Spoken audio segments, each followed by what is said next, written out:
And with so much focus on Ukraine's border with Russia, America's southern border continues to be overlooked like it has been for the entirety of Biden's time in office. CBP has given Newsmax exclusive preliminary crossing numbers.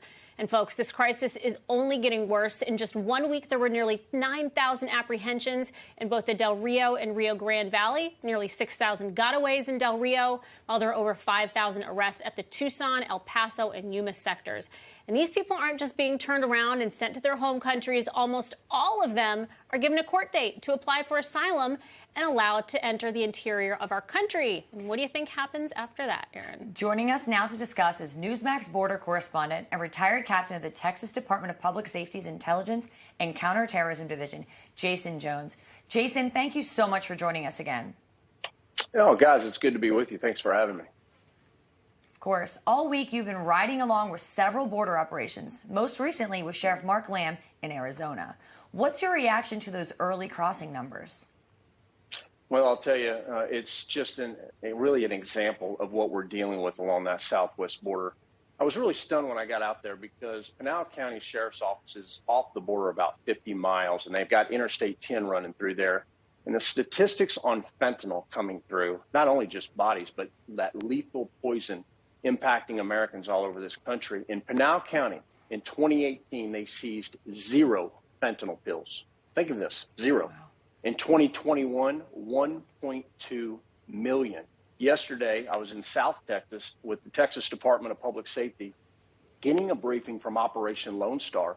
And in an 11-month period, they have seized 1,025 pounds of fentanyl, which has the ability, lethal doses-wise, to kill 232 million Americans, never mind the other 18,000 law enforcement agencies in this country. So when you hear me say things like, we are dealing with an invasion into this country, we have to take that very seriously because we have never been where we are. When we look at the data from CDC on overdose death poisonings in this country, we are now at 104,000. It seems like every month I come on here and those numbers continue to climb, and they do. And we've got to remember who is responsible for this. It's 2 cartels, Cartel Jalisco New Generation and Sinaloa Cartel, sending that poison into this country. And Joe Biden here in Washington, D.C., unfortunately. Jason, in total, agents encountered nearly 44,000 migrants just last week. There were close to 17,000 gotaways, and who knows how many went undetected. Have you seen these kinds of numbers during cold weather months before? Because it seems like we're breaking all the trends here. We saw the summer, which is usually typically fewer crossings, a lot more than expected last year.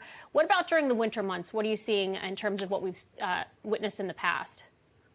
Well, let me kind of put it in perspective because it's a great question. In fiscal year 21, the worst border crisis in American history, U.S. Customs and Border Protection apprehended 1.7 million people that year.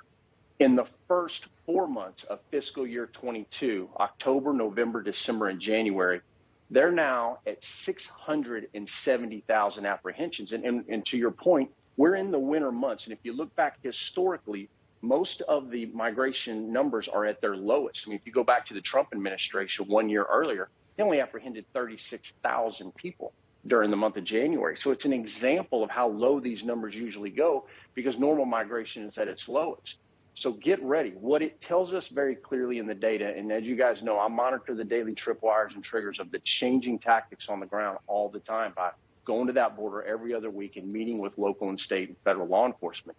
Fiscal year 22 is going to dominate everything we saw in 21, and we're seeing it in everything from the seizures of fentanyl, the overdose deaths, and the number of apprehensions, including the countries of origin where these people are coming from. Well, Jason Jones, we appreciate all your work, and thank you so much for joining us tonight. It's good to be with you guys. Thanks for having me.